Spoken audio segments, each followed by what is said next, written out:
I'm thrilled to introduce our keynote speaker for this evening, or this afternoon, I should say, Steve Olson.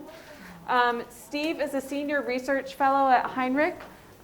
He also is a special advisor at the Hong Kong University of Science and Technology.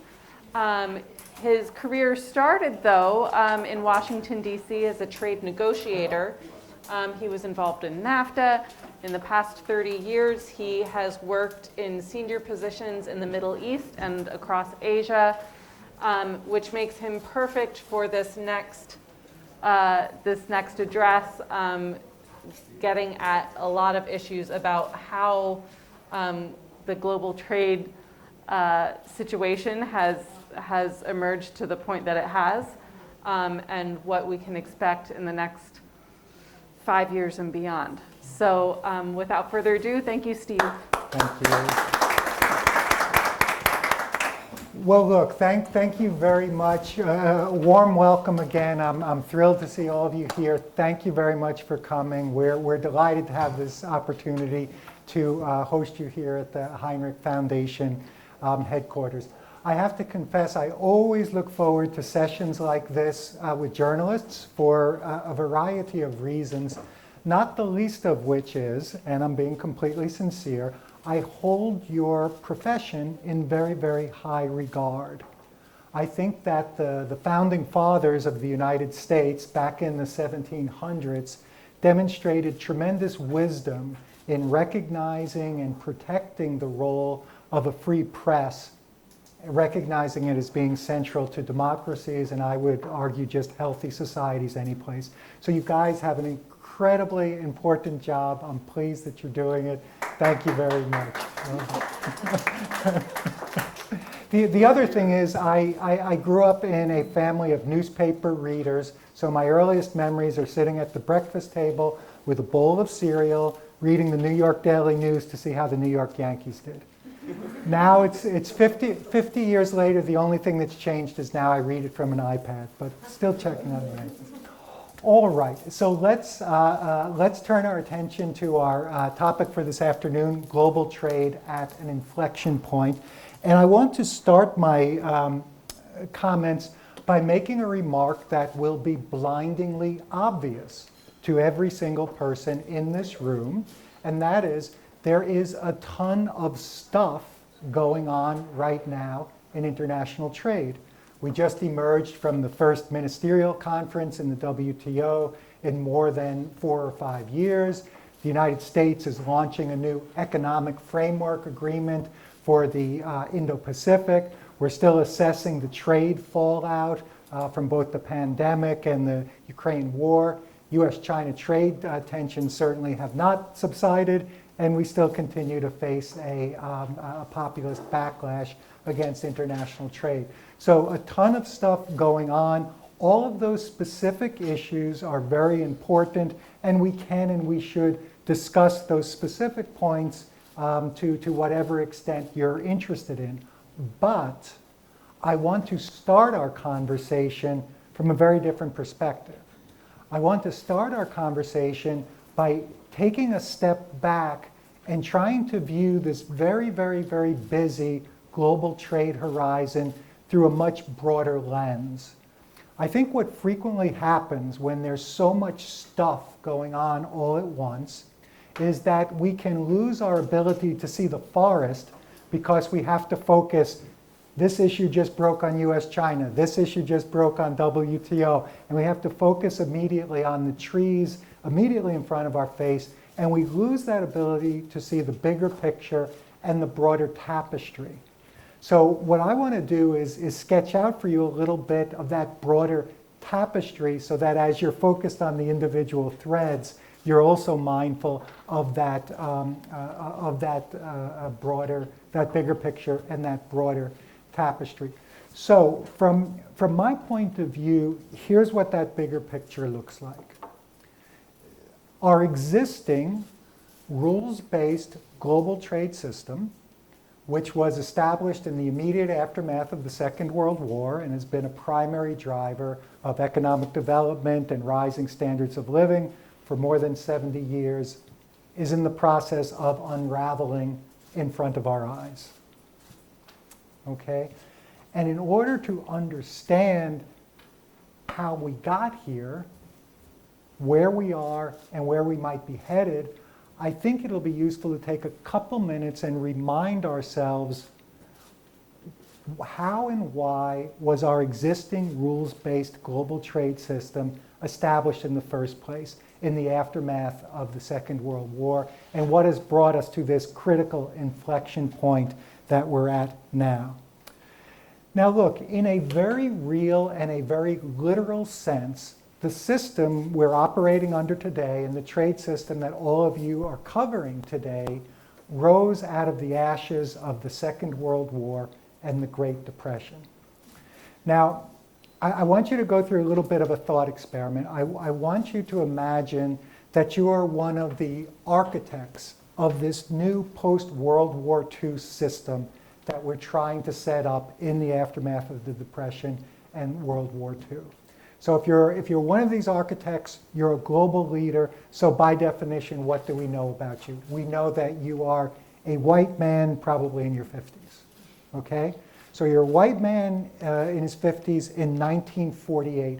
Reflect on your life. Reflect on your life.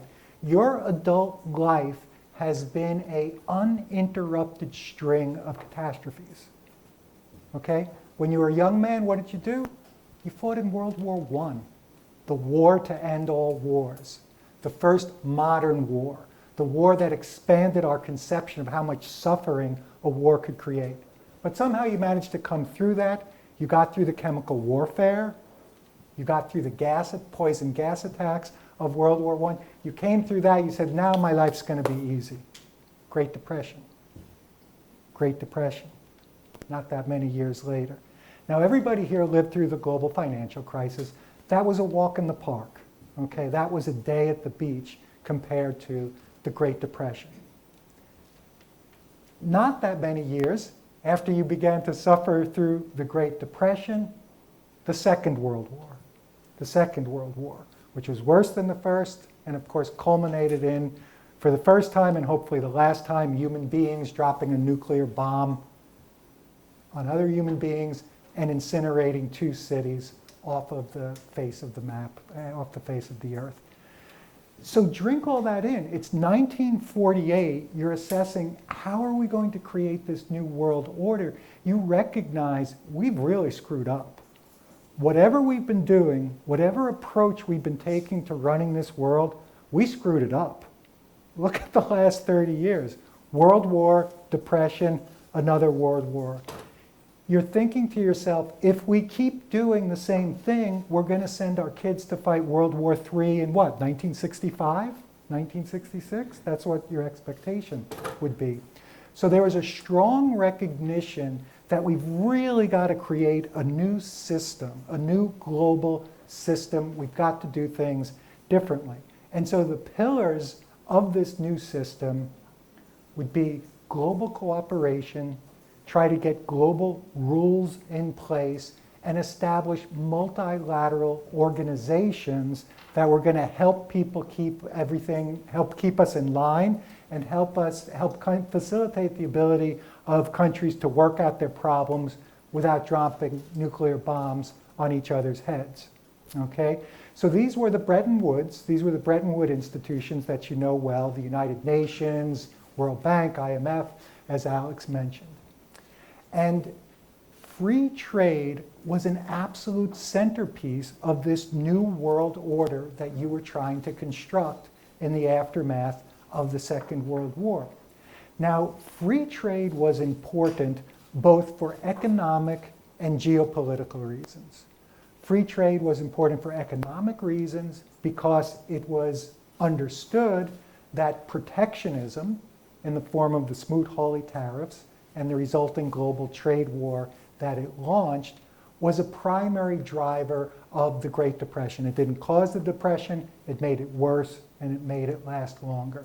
The picture now we see is probably a little bit more nuanced, but set that aside. In 1948, protectionism was a big part of what got you into all of these problems. So it was recognized that our new world order had to be based on free trade and working against protectionism.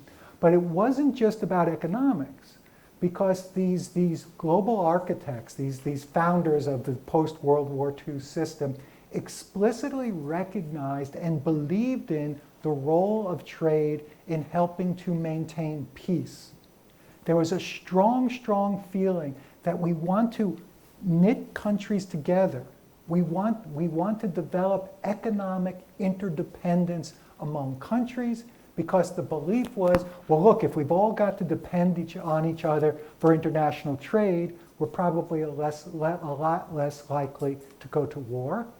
And it was also recognized that all of us have a joint stake in the prosperity of other countries. Because when you eliminate when you make countries prosperous and eliminate, situations of economic distress, you're also limiting reasons for countries to go to war. I mean, Germany was economically punished after the First World War. It gave rise to a crazy person by the name of Hitler who brought us down to World War II. So the idea was, we've all got a vested interest in making all countries economically prosperous, and that will undercut the rationale for war. Now, as we were going about the work of setting up this new rules-based global trade system, there was a real cooperative spirit, a sense that we're all in this together, that we're working on a joint endeavor that's going to benefit all of us, and there is a very, very high level of trust. Okay? Now, and so in 1948, we established the predecessor organization to the WTO that was called the GATT, General Agreement on Tariffs and Trade. Now, in the early decades of the GATT, the early decades of this new post-World War II order, I can tell you very succinctly what the trade agenda was all about. Primarily three things. Number one, tariffs.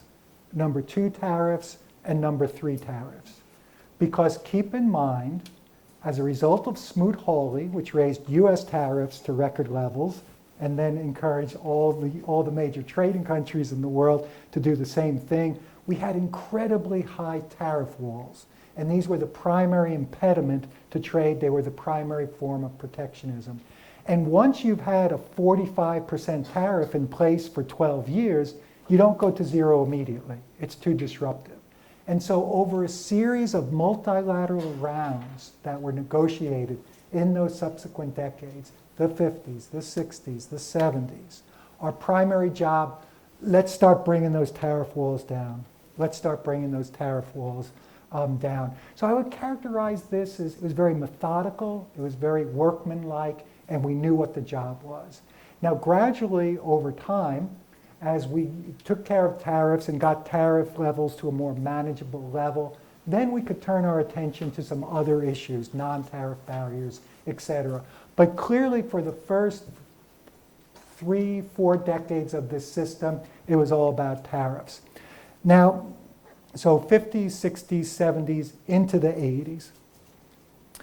But when we got into the 1980s, when Alex and I were starting our careers in Washington, D.C. as trade guys, when by the time we got into the 1980s, this idea about free trade and globalization really started to take off.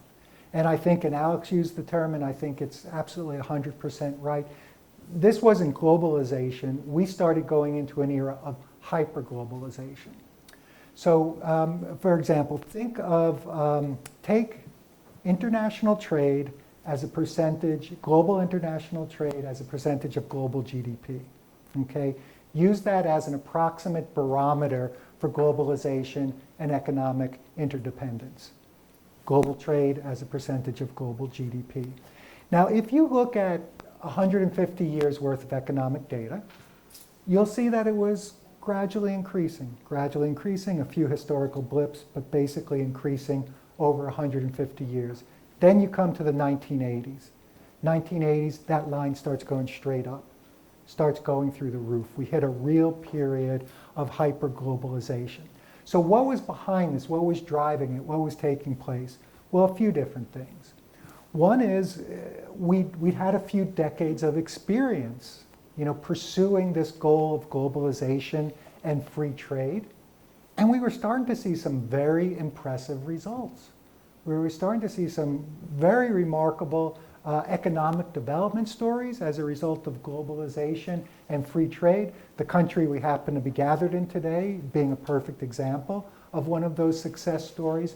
And globalization, we started to see globalization not only just as a policy choice and a policy option, but we started to regard it almost as a scientific fact. It was just a given. Globalization was here. Globalization was going to continue, period. These were the times, and it's amusing and sometimes a little bit cringeworthy to go back and read these things today. But this was an era in which U.S. President Bill Clinton compared globalization to an unstoppable force of nature. Clinton said globalization is like the wind. And of course, nobody's going to stop the wind. And Tony Blair, British Prime Minister, said that it was ridiculous to even question if globalization was going to intensify, and that even questioning the intensification of globalization was like questioning, will winter come after autumn? Okay, so this was the mindset. Another interesting thing was taking place during these years. We see literally all around the world, from India to Mexico and every place in between, we see a wave of Western educated technocratic economists, typically coming out of big-time jobs in the IMF and the World Bank, moving into leadership positions in various governments. And I mean, trade ministers, finance ministers, foreign ministers, this was the resume du jour. You got your PhD from Stanford University, you did your stint at IMF, now you're a trade minister, now you're a finance minister, economics minister, whatever the case might be. But even beyond that, we're talking about presidents and prime ministers coming out of this school of thought, holding this very, very strong pro-free trade, pro-globalization ethos, and bringing those policies with them. Now, during these years, and again, I lived through this, Alex lived through this. When we were starting our career, a common set of assumptions hardened like concrete and became just chiseled in granite and taken as I said, scientific facts. And one was that, these trade and investment barriers and restrictions, they were anachronisms. They were stupid mistakes we made in the past when we didn't know any better. And now we're modern, now we're sophisticated, now it's 1986. We recognize how stupid all of those trade barriers were, and we're just going to move methodically to reduce all of them as quickly as possible. Another assumption that hardened was it was inevitable. The global economy is going to get more integrated. We're just going to move greater integration, greater integration, greater integration, and globalization was thought to be a one-way street. It only moved in one direction. We were just moving to more intense globalization, period, like Clinton and Blair would suggested to us. Now, of course, the government policy choices reflected this mindset, this zeitgeist, this ethos, whatever you want to call it. So this was a period, of course, with FTAs. I had a very unusual career in the United States government as a trade guy. I participated in 2 free trade negotiations, 2 major agreements in less than 10 years, U.S. Canada and then NAFTA. So this was the explosion of free trade agreements, right? But even beyond that, it's noteworthy, guys, this ethos was so strong, this belief in free trade and globalization was so strong. This was an era in which governments were just unilaterally taking down barriers. It wasn't part of a negotiation, it wasn't part of the GATT or the WTO, it wasn't part of a free trade agreement. Countries were just saying, these trade barriers are no good. They're holding us back. We're just going to unilaterally drop them. I would say, poster child for this, I would say, would be Chile, and many other Latin American countries did the same. And then, of course, we launched the Uruguay round, the most comprehensive multilateral round ever successfully concluded that set up the WTO, the World Trade Organization. Something else very important was cooking. Something else very important was taking place at this time that you've got to understand, and that was a highly symbiotic relationship formed between government and business. And they cheered each other on. They cheered each other on. The government cheered on multinational corporations. Get into foreign markets, foreign direct investments, exports, source products abroad. Really encouraged and pushed private business to participate in global markets to the extent possible. And the business community returned the favor. And they cheered on the government and say, hey, we'll do it, man, but get out there. More free trade agreements, more free trade agreements. Keep that guy Steve Olson busy at USTR. We need more free trade agreements. Let's do more on a multilateral basis, bilateral, anything. So it was a highly symbiotic relationship. I recall to this day, because it was so striking, when we negotiated the U.S.-Canada Free Trade Agreement, it was not terribly controversial, and we weren't terribly worried about congressional approval. You would not have believed the corporate support we got. The absolute who's who, up to the chairman and CEO level of all of the leading companies. This company's fallen quite a way since then, but American Express in 1988 was a much bigger deal than American Express is today. It was headed by the chairman of American Express. And they just jammed this thing through. They went out there, they sold the agreement, they put pressure on Congress, and it was an incredible amount of business community support that we had for this agenda. So starting in the 1980s, we start moving towards that period of hyper-globalization. That continues 80s, 90s, early 2000s, okay? But then some things start to change. And some cracks start to appear in this very, very, very, very strong, in this concrete consensus in favor of free trade and globalization. Now, I couldn't give you an exact date. I would say probably we started seeing these things reaching a critical mass. I would say probably second term of Barack Obama is when they really started becoming a significant force. But there were rising questions being raised about globalization, about particularly the social and the economic trade-offs of globalization. And a lot of average people were saying, I might not be one of these really smart guys with a PhD from Stanford, and I might not have a PhD in economics from Yale University, but you know what? I've got two eyes in my head and I can see. And when I look around, it seems to me like this globalization that you guys are trying to sell me on so much seems like it's really beneficial for multinational corporations. Seems like it's worked out really well for Wall Street.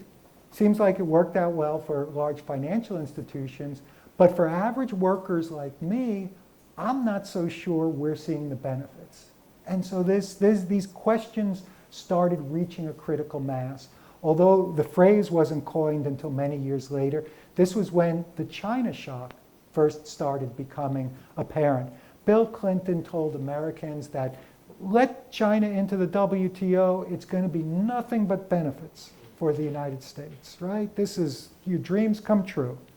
And now it's starting to become evident, well, all we're really seeing is where's the manufacturing base in the United States, and where are the other jobs for those people to move into?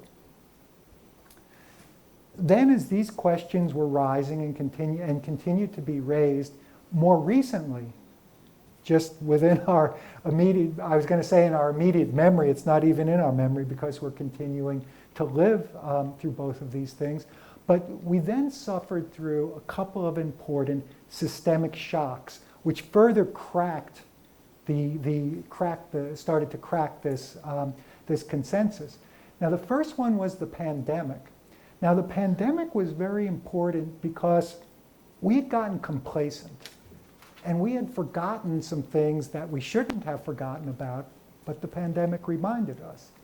And that is, global trade not only can potentially bring incredible benefits, but global trade, let's face the fact, also brings a certain amount of risk and a certain amount of vulnerability, especially if your trading relationships are stretched out over these extended and tenuous global supply chains. We never should have lost sight of it, but we did. We got a little bit complacent, and the pandemic reminded us, hey guys, maybe it's time to recalibrate, because trade can bring benefit, but it also brings risk and vulnerability.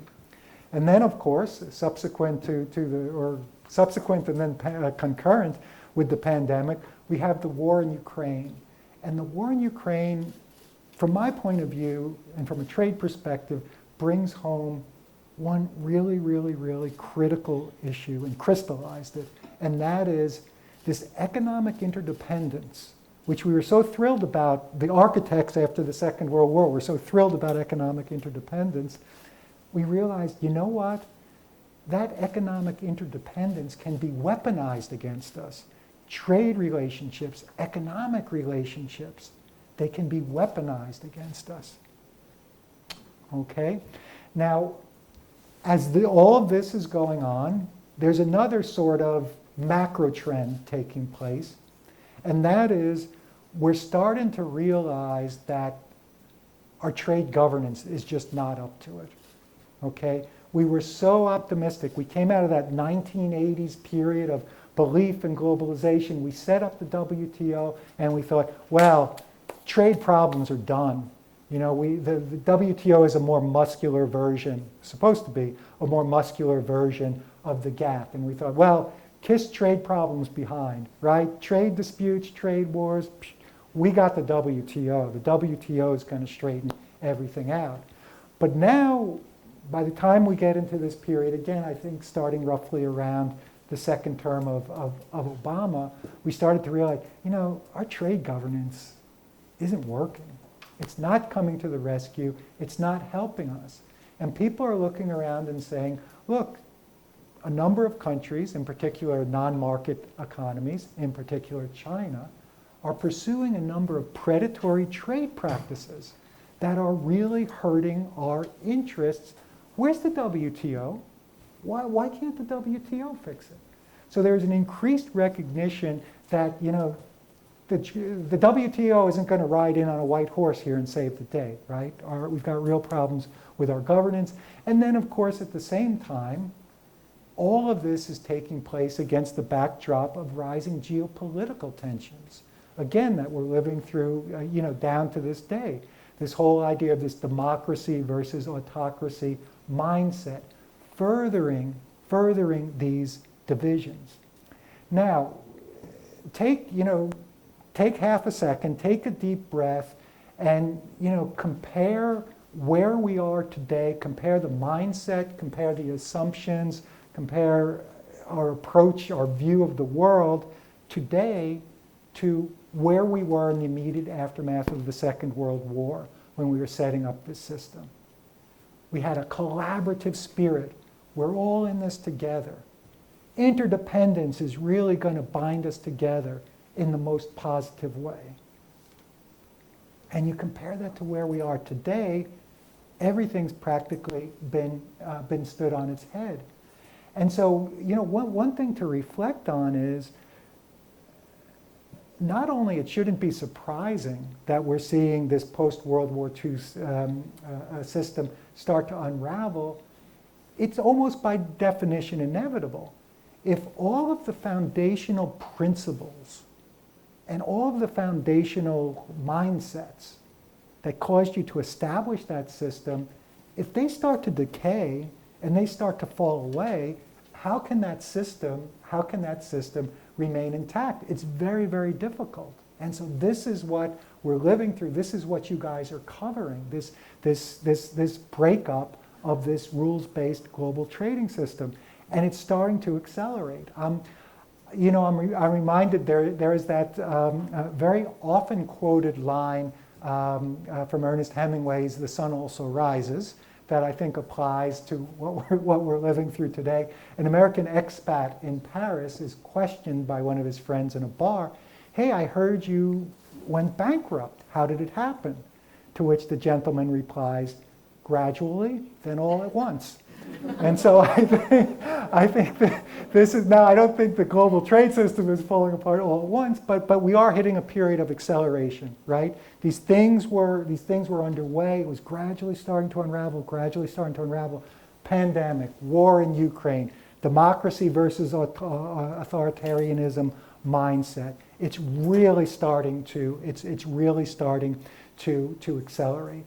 So, as you are writing your stories and doing your research on the big issues that you have to be focused on, those individual threads in the tapestry, WTO, U.S. China, impact of pandemic on trade patterns, whatever the case might be, cover those threads, but I also want you to have that ability to stand back and see how those threads weave in to this much broader tapestry. So let's then turn our attention to what this might suggest in terms of where things are headed. Well, I think a couple of things are already becoming quite clear.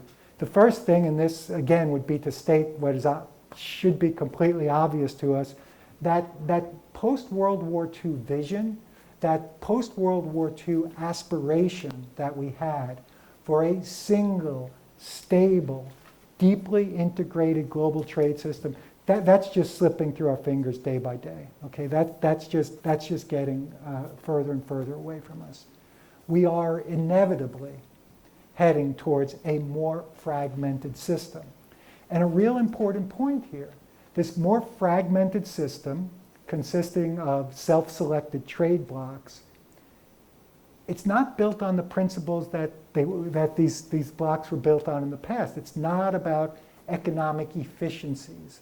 Now it's much more about building your trade relationships with countries that share a common set of values, a common set of philosophies, a common geopolitical outlook. In short, friendshoring.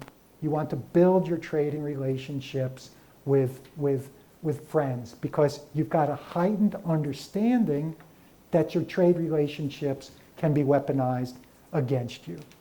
Okay? Another interesting thing, and this is something that I think it's still a little bit ambiguous as to how it's going to play out, but I would strongly encourage you to keep your eye on this because it's going to tell us some interesting things. So as we move towards this more fragmented world, this world of self-selected trade blocs, in the past, they would have been woven together by free trade agreements, right? By FTAs, NAFTA agreement, U.S. Canada Free Trade Agreement, RCEP, CPTPP. Free trade agreements now are becoming increasingly difficult to negotiate, to conclude, to get public support for, and to get legislative support for. Certainly in the U.S. The U.S. is out of the business of free trade agreements for the foreseeable future. Period, full stop. So in lieu of these free trade agreements, how do you build these blocks?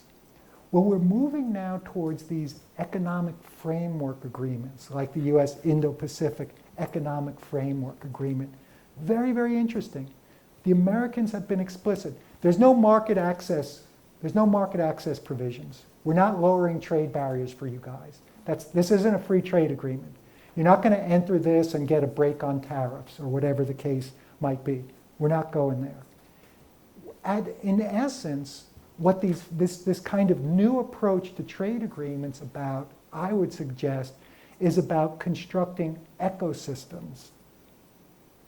Constructing ecosystems. So how do you do this? You say, well, let's get together with our friends and let's work out common technical standards. Let's get together with our friends and make a bunch of joint investments in different cutting edge areas. Let's work on supply chain resiliency. Supply chain resiliency, oftentimes, of course, becoming code for let's get the heck out of China, right? Let's get this stuff out of China, okay? So it's not about a traditional free trade agreement. It's not about reducing trade barriers. It's let's make an ecosystem where we're all much more likely, it's much more conducive for all of us to do business together. Okay? Now, the other thing I would say about where this new world that we're probably headed for, whew, it is a new world for business. It is a new world for business. You know, businesses have had for decades now the luxury of being able to plan their global strategies based on economic efficiencies, based on commercial imperatives, based on profitability. You know, where do we source, where do we trade, where do we put production facilities? Those questions were just based on dollars and cents. Well, we're now moving into an era where multinational corporations no longer can make a decision about where to base a production facility based on an Excel spreadsheet. It used to be just a simple Excel spreadsheet. Okay, it's Malaysia. This facility is going into Malaysia. Malaysia makes them. Now there's a broader geopolitical context that you've got to be aware of. Now you've got to be much more aware of trade policy and twists and turns and changes in trade policy. So for multinational corporations, this new world we're heading into is going to be immensely, immensely more complicated, and their kind of honeymoon, the luxury that they previously enjoyed is disappearing rapidly. The last element, and again, this is just taking form, so we can just kind of see some broad strokes here, but the last element of this that I'd be comfortable mentioning is, I think it's almost certain that we are going to see a much more tenuous path for developing countries, which I think is going to be bad news, unfortunately, for a lot of developing countries. You know, the export-led development model, which was, you know, in so many respects, the most graphic representation of the success of the post-war rules-based global trade system, that so many developing countries moved up the economic development ladder through export-led growth, it's going to be much tougher. It is going to be much, much, much tougher. I don't think anyone will ever replicate anything even wildly approximating China's success. I mean, China, whether it was through deliberate planning or whether it was through sheer luck, China had perfect timing. It was the absolute perfect timing from almost every point of view to pursue an export-led development model. Any developing country that's aspiring to be the next China, reevaluate, become more realistic. It's not going to happen. And the other respect in which I think life is going to become a lot tougher and a lot more tenuous for less developed countries is there's going to be increasing pressure on them to pick a side. Okay? Increased pressure as these ecosystems get created, as a democratic ecosystem gets created. There's going to be pressure. Who do you want to sign up for?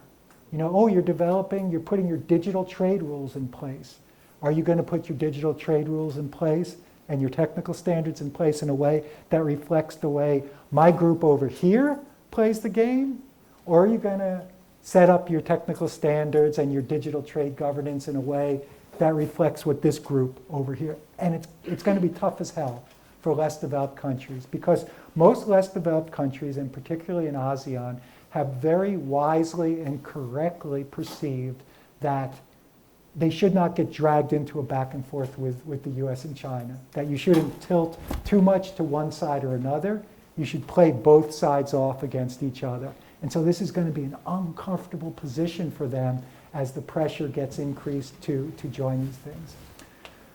The other, and I'll end here, the other aspect in which it's going to be tough is that if you are a less developed country, you are going to feel pressure to join some of these trade groupings, like the Indo-Pacific Economic Framework, even though it might include some commitments you're not comfortable with. But it's fear of missing out. We're not quite ready to sign off for what these guys want us to sign up for, but boy, if we hold back, maybe the train's going to leave the station and we're going to be left behind. So it's this real, we're not ready to make this commitment on the one hand, but we have fear of missing out on the other hand. It's going to be a tough time to be a developing country under these circumstances. Okay, guys, I'm gonna stop there. As I said, I know that you need to be focused on all of these specific issues. We can talk about any of those as much as you like. I've got strong feelings on almost all of the topics I've mentioned, and many of my opinions diverge from what you're hearing from other people. So I'd be happy to share that. But especially on your first day, I wanted to sketch this broader tapestry because I think it'll be very useful for you as you focus on the threads. So I'll draw my comments to a close there and look forward to any comments or questions. Thanks very much. Thank you so much for your in-depth presentation. I have a question about forced to choose. I'm from Pakistan, so I will ask from a Pakistani perspective. Like Pakistan wants an agreement with Iran, but due to the pressure from the US, we can't do that. Like recently, due to the Ukraine crisis, we have to sign an agreement with the Russian, but due to the pressure from the US, we can't sign that agreement, the cheap oil. So how can the developing countries can cope with this issue?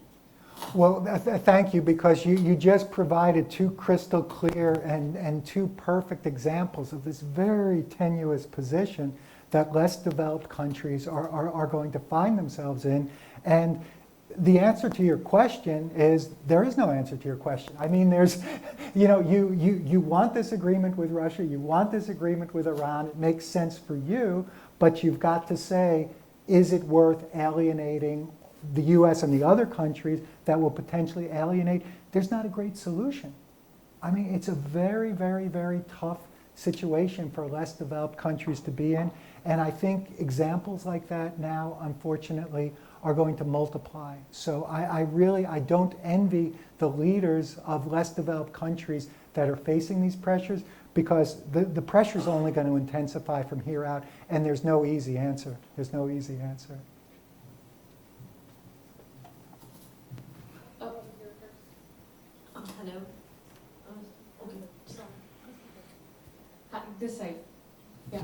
So my question, you see that now it's a more fragmented system, and countries will focus on geopolitical outlook rather than economic efficiency. I'm talking from the India perspective. In India's case, for instance, after the war, India has continued to buy oil from Russia, right? Mm-hmm. Both US and Russia are India's ally. So where does this thing fit into India's narrative? Because it's looking at economic efficiency, because Yep. we are buying cheaper oil, Yep. and we are taking both the sides. Yep. So how does it work?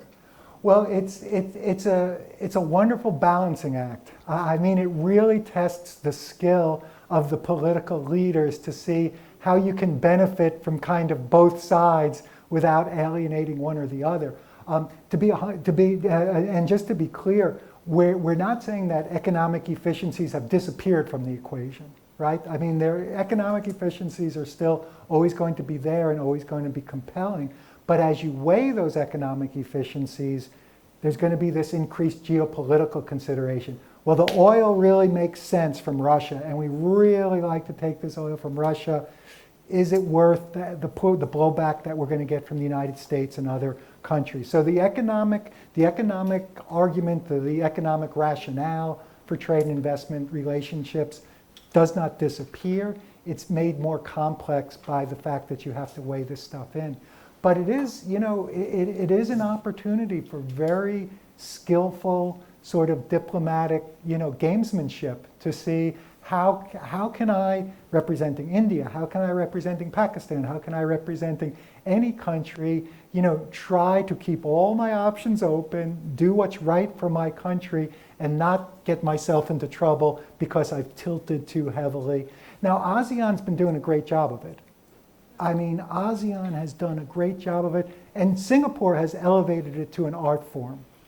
Singapore could, write a PhD thesis on how you play off the US and China against each other. So Singapore's done a great job of it. Other countries might, but it's tough, and it's going to get tougher. One more question. Yeah. In 2019, 2020, we saw an announcement by Australia, Japan, and India on SCRI, the Supply Chain Resilience Initiative. Now this IPEF is a similar thing, right? Mhm. But nothing much has moved on SARI front. So how hopeful should we be that now it's actually smaller group of countries trying to secure their supply chains? Thanks for the question. It gives me an opportunity to share some thoughts on a topic that will be important. This is strictly my opinion. I don't have a tremendous amount of confidence in these types of agreements. I don't have a tremendous amount of confidence necessarily in the Indo-Pacific economic framework.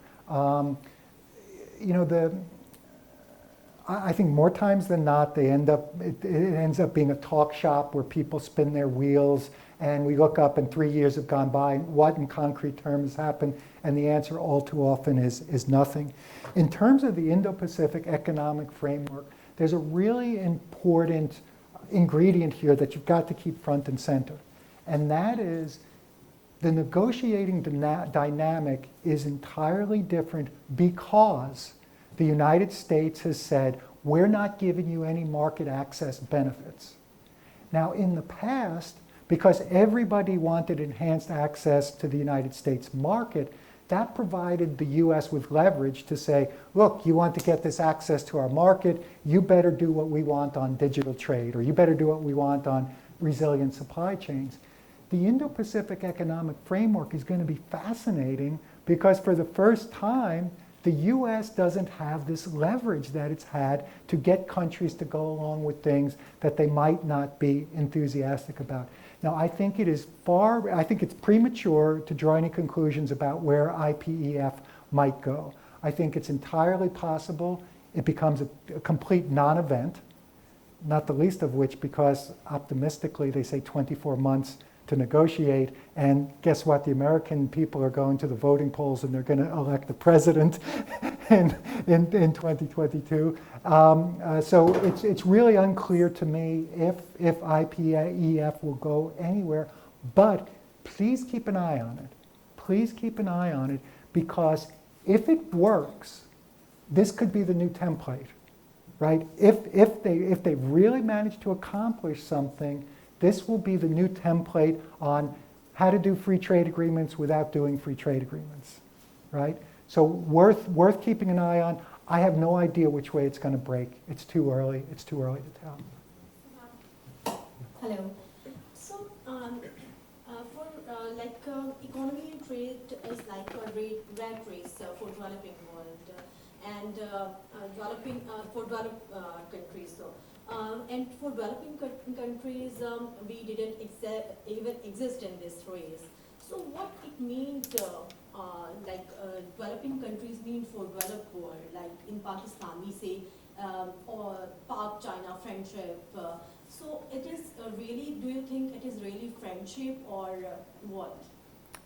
Well, short answer, I don't know. I suspect the answer to your question will vary from country to country, and I'll take it even a step further. I'd say I think the answer to that question will vary within the government and within different agencies and within different individuals, senior officials within those countries. So I don't think there's a single answer. I think we have to have a certain amount of realpolitik about this. I mean, I think the United States is interested, a big part of its interest in the Indo-Pacific economic framework is because it understands correctly so that it's lost tremendous influence to China in the region. It now, in retrospect, views that as a mistake and is trying to reassert itself in the region. How much of that is driven by real friendship for the countries? I don't know. But let's face it, I think there's a certain amount of realpolitik going on here. Thank you. Hi, Sure. thank you for talking with us. So I've been reporting on Sri Lanka recently because it's facing its worst economic crisis. As it's trying to come out of it, you talk to people there about what's the way forward. It's very much a plan on boosting exports. And you were just talking about how export-led development cards, what those options are for developing countries. And I was just curious to understand, from the perspective of Sri Lanka, I mean, Is the answer still in exports? I'm talking about 5 years later once they've stabilized. Similarly, in India, manufacturing is still a big driver for the government to create mass employment, but it's looking like that's not at all going to be an easy way forward. So I'm just curious to understand what you see as the answer. Here's what I would say. I mean, if I was hired as a high-priced consultant to the government of Sri Lanka, I'd say, look, be realistic. I'm not saying, again, we're not saying drop trade. We're not saying forget trade. We're not saying trade is not going to, we're not saying that at all. However, recognize that trade is not going to be your silver bullet. That we've had for the past several decades an incredibly benign global environment for trade, right? I mean, it's been fairly placid seas, right? Like if you were a less developed country and you really wanted to hitch your wagon to the export-led development model, we got a long list of success stories, right? But that, you know, as Alex is saying, that world is done, over, and finished. Okay, that benign environment that really facilitated the ability of less developed countries to really rocket up the economic development ladder, China being the greatest example, it's much, much different. It doesn't mean forget trade. It doesn't mean give up on trade. It doesn't mean that trade can't be one component of something that's helpful, but understand we're in a whole new world now, and trade is no longer going to be your silver bullet. That would be the best advice I would give. Sulin? How much do you think this is true that the IPEF is meant to be a talk fest and that it is a subtle political signal for multinationals to look to it as a, you know, the license to go into certain kinds of deals? So in the past, they might have the FTAs to, you know, set up their legal frameworks and so and so. But now they look to it and say, well, this is the US, you know, being in a group with these people. Therefore, we now have to work and do deals with these countries. So it is a political signal more than anything else. And how many of those do you think will emerge in time to come? I think it's an important part of it. I mean, I think let's face it, the optics are important, and the U.S. felt it was very important to signal we're back. And so, from that point of view, you know, the actual substance is less important if you're starting to change the perception. You know, the perception previously had been that the U.S. was entirely preoccupied fighting wars with the Middle East, and that they had kind of taken their eye off the ball, and that had permitted China to really become the most influential country in the region. So part of it is that optical presentation. But at the same time, honestly, I mean, I think there are legitimate policy objectives here. I mean, I think there is stuff that the U.S. trade agencies certainly want to come out of this. The digital, you know, the digital trade pillar of this agreement. They're deadly serious about that. I mean, they want to make progress there. They think if they can make progress in the Indo-Pacific region, it will bode well for wider agreements. So I think there's a certain amount, I think you're absolutely right, there's a certain amount of political posturing and just, you know, to present that the United States is back. But by the same token, I think there's a legitimate policy agenda here that they're going to try to score on. Now again, how well they can do that, because they no longer have the leverage of offering market access, remains to be seen. But I think there's legitimate policy objectives.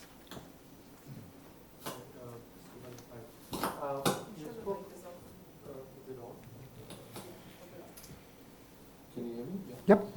You spoke about picking sides. I mean, it's very interesting. Can you talk about the dilemma that ASEAN is facing? Because both US and China wants to do business with ASEAN. There's a lot of attention on ASEAN. And ASEAN countries are also friendly to both parties, most of the ASEAN countries. Do you think at one point they will be forced to choose? Or do you think ASEAN will continue to enjoy this sweet spot?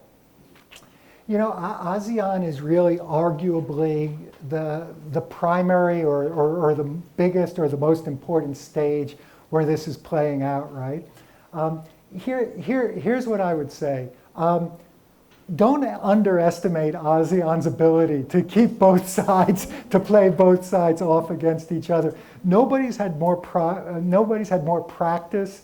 Nobody's become more skillful. Nobody's had a better role model than being able to look at the Singapore experience. So I think the pressure is going to heighten on ASEAN, both as an organization, as a single entity, as well as the individual members. I think the pressure is going to heighten. But honestly, I don't for 1 minute underestimate the ability of ASEAN to avoid tilting. They'll play the game. When they need to tilt in one direction, they'll tilt in that direction. Then they'll tilt back in the other direction to offset it.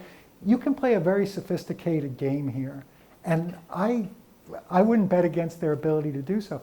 I mean, the other real interesting case study to keep a real close eye on is Indonesia's presidency of the G20.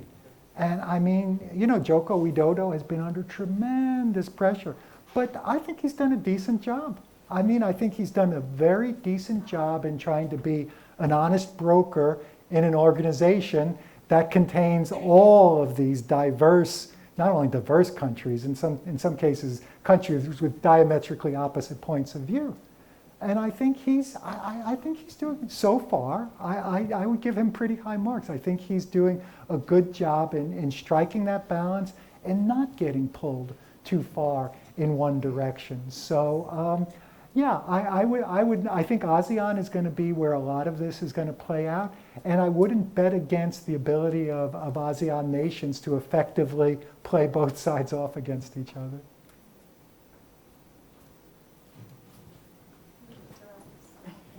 Quick question. How do you think the inflationary pressure globally, speaking, factors into discussions about trade policies? I mean, most recently there has been talks on the U.S. may, temporarily perhaps relieving, some of the tariffs on Chinese imports. I mean, do you think this is a temporary kind of adjustment to the shift to the trade framework as we just discussed? Yeah, I'll make a couple of comments. One thing I'd say is look, like I'm sure you guys have as well. I've been reading competing reports, right? Like here's my stack of really highly credentialed, impressive economists who say cutting tariffs will have little or no impact on inflation. Here's my stack of reports from impressive, highly credentialed, really smart economists saying the exact opposite. I'm not in a position to adjudicate that difference of opinion, but what I would say is I don't think it's going to be a dramatic difference. And I think to the extent you see it coming up, and the extent to which you see it coming up in particular in the United States, is because of a political imperative.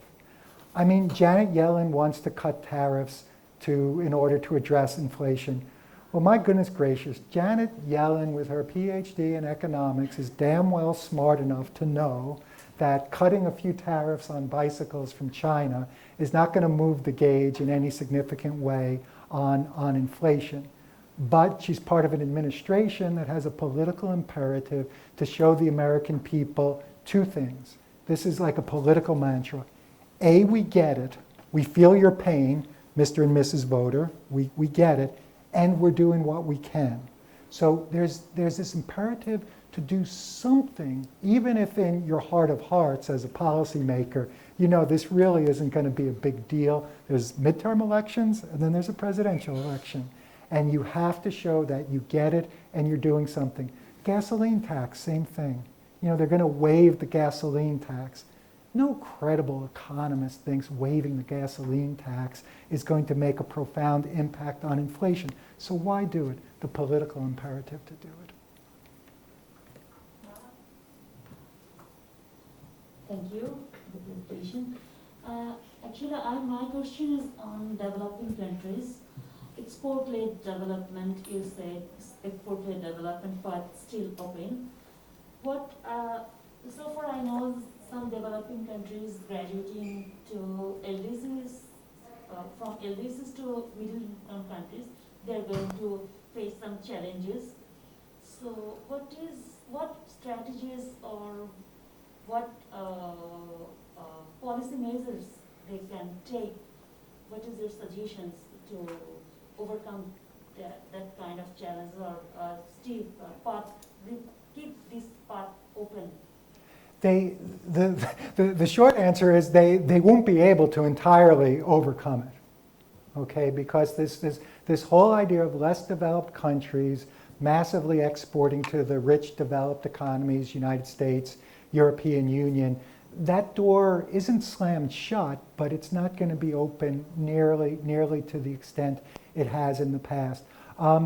Recognize the limitations, still, as I said, don't forget trade, still have exports be part of your strategy, but recognize it's not going to play the same role that, for instance, it played in China. One thing that I think you're going to see countries at least attempt, and I don't know whether or not it will be successful, will be, okay, well, if we're not going to get rich by exporting more to the developed countries, what about in our region? What about countries at a similar level of development? Can we look for opportunities there? I think it's a possibility. But, a caveat, again, if you come back to ASEAN and you look at ASEAN and all of the efforts to, create an ASEAN economic community and to build trade ties among ASEAN, it just really hasn't coalesced the way that people have hoped. And if you're realistic, what you recognize is that, again, for ASEAN, the economic synergies don't exist as much within ASEAN, so they don't exist so much between Indonesia and Malaysia, but they exist between Indonesia and Korea, and Malaysia and Japan. So you can try that route, but you have to be realistic that to a large extent, these economies are competitors. Certainly that's the case within ASEAN, that these countries are competitors and they don't have the synergistic relationships to the extent you would hope. And it's interesting, if you look at the data over decades, despite all of the free trade agreements, all the efforts, most FDI within ASEAN comes from outside of ASEAN. It's not Vietnam investing in the Philippines. It's Japan investing in the Philippines. So I think it's an option. I think countries should consider that in light of the relatively diminished opportunities in the rich developed countries. I'm not sure it will always work, though. Final question, Mr. Ben? Thank you. You said during your talk that China had perfect timing when it came to its economic development. I think everyone would agree with that. But I wanted to ask, has that timing sort of abandoned it now? Because if we're moving into this era of strategic competition and perhaps diverse, two sort of economic systems around the world, or technological systems around the world, is China perhaps not quite ready to take that leap, when it comes to trying to face down the U.S. and its network of allies and economic partners? It's a really interesting question, and it's one that I've thought a lot about. I think we're still too early to answer it definitively, but here's what I would say.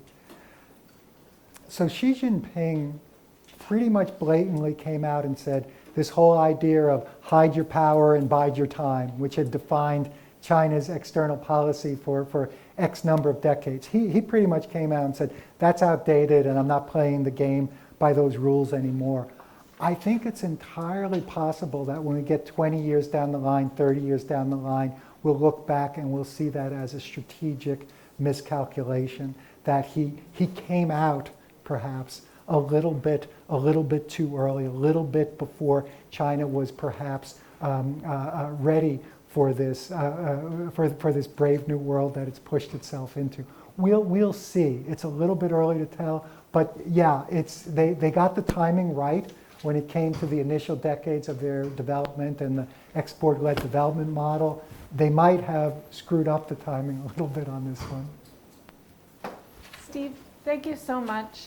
And we really appreciate it. Our pleasure. And And I think you all have Steve's card. If not, his information is in the program. So feel free to reach out to him about this or any other global trade issue. Guys, can connect with me on LinkedIn, Twitter, all that stuff, and anything that I can help with, I'm delighted to do so. Let's not regard this as a one-off, okay? Please stay in touch with me, and if you just want to kick around some ideas or just informally talk about things, it would be my pleasure. So please take me up on that. Thank you so much.